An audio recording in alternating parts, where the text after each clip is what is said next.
মাধ্যমিক 2025 ভূগোলের প্রশ্নপত্র শর্ট কোশ্চেনের উত্তরগুলো মিলিয়ে নাও। 1 নম্বর প্রশ্ন, নিম্নলিখিতগুলির মধ্যে মিলেট শস্য চিহ্নিত করো। উত্তর হবে রাগি। 2 নম্বর, ভারতের প্রথম কাপড়ের কল স্থাপিত হয়। উত্তর হবে ঘুষুরি।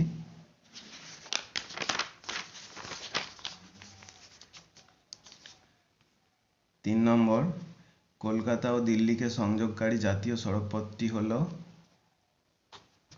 NH2। 4, ভারতের উপগ্রহ চিত্র প্রকাশ করে ইসরো। 5, বর্ষাকালে ভরা কোটালের সময় সমুদ্রের জল প্রবল বেগে নদীর মোহনা দিয়ে ভিতরে প্রবেশ করে, তাকে কি বলে? বান ডাকা। 6 নম্বর, নিম্নলিখিতগুলির মধ্যে পরিবেশে সর্বাধিক ক্ষতিকারক দূষক হলো পলিথিন। 7 নম্বর, আয়তন অনুসারে ভারতের ক্ষুদ্রতম কেন্দ্রশাসিত অঞ্চল হলো লাক্ষাদ্বীপ। 8 নম্বর, দিহং, দিবং ও লোহিত নদীর মিলিত প্রবাহের নাম ব্রহ্মপুত্র।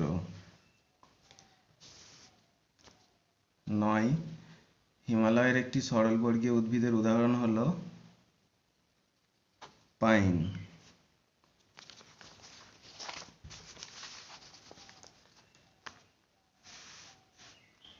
10 নম্বর, যে প্রাকৃতিক প্রক্রিয়ায় মাটি শিলাস্তর অভিকর্ষের টানে উচ্চভূমির ঢাল বরাবর নিচে নেমে আসে তাকে বলে পঞ্জিত ক্ষয়। 11, পাখির পায়ের মতো বদ্বীপ দেখা যায় নদীর মোহনায়, মিসিসিপি, মিসৌরি। 12 নম্বর, দক্ষিণ গোলার্ধে সমুদ্র স্রোত বাম দিকে বিক্ষিপ্ত হয় কারণ পৃথিবীর আবর্তন। 13 নম্বর, অধঃক্ষেপণের একটি উদাহরণ হলো, এটা হবে স্লিট।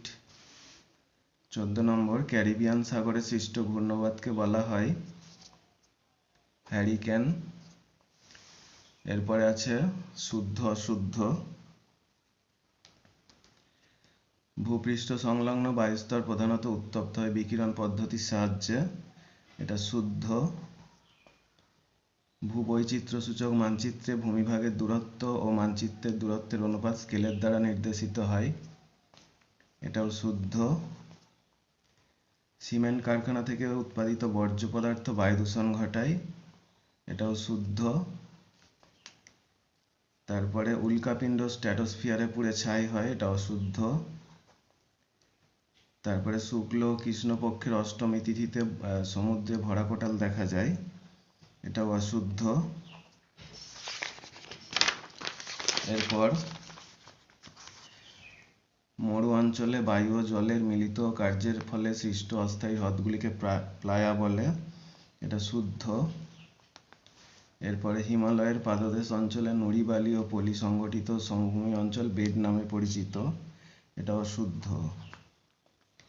এরপরে শূন্যস্থান পূরণ আছে। তারপরে একটি বা দুটি শব্দে উত্তর দাও। তারপরে বাম দিকের সঙ্গে ডান দিক মেলাও।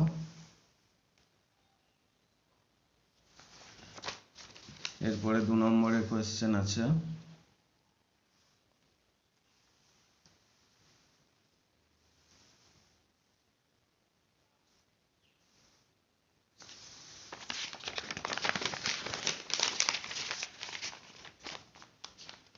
তিন নম্বরের কোয়েশ্চেন আছে।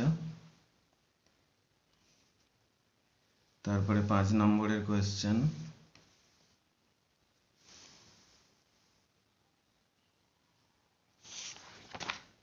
এরপরে ম্যাপ পয়েন্টিং আছে।